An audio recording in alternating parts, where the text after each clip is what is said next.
Good afternoon, boys and girls. This is Mr. S with your Chapter 10 review on thinking and language. So let's get to this thing. 40 questions, thinking and language. Interesting chapter. I say that every time, but that's just what I think in my form of language. So right away, the definitions, cognition, what is thinking? And really look at, from that perspective there, we're going to then look at how we think, concepts, category hierarchies, prototypes, and how we classify things. So think about that thing from a concept to category hierarchies to prototypes. Then we look in thinking of how we solve problems and the idea of using algorithms versus heuristics. And please look at the difference between that.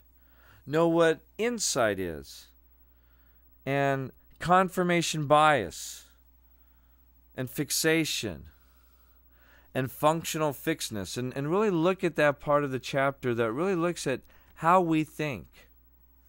And again, we looked at different types of heuristics, both the representativeness and availability. And remember, the availability heuristic is based on how well we can readily remember the instance in our memory. And representativeness is like heuristics is truck driver, English professor. And remember that situation.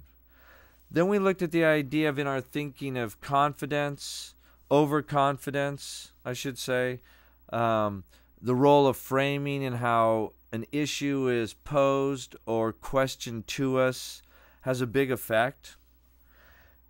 To add to things that I wouldn't say interfere, but affect our thinking, are things like our belief bias, where we hang on to things even if we know they're not true, belief perseverance and belief bias.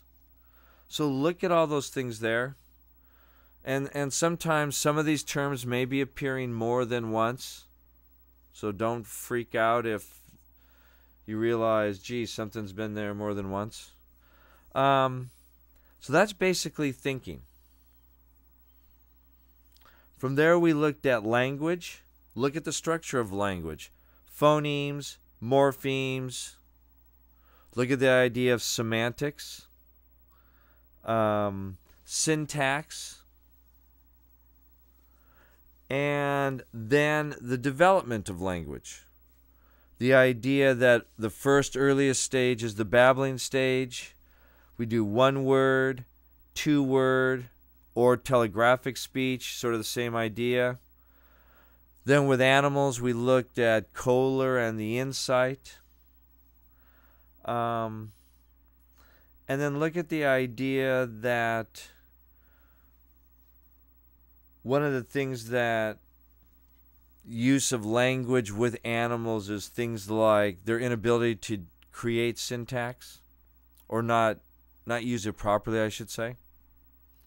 And then finally, the idea of linguistic determinism, and the idea how much our language determines how we think.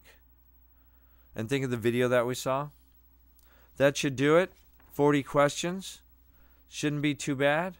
Have a great 3-day weekend. I will see you on Tuesday, ready to go.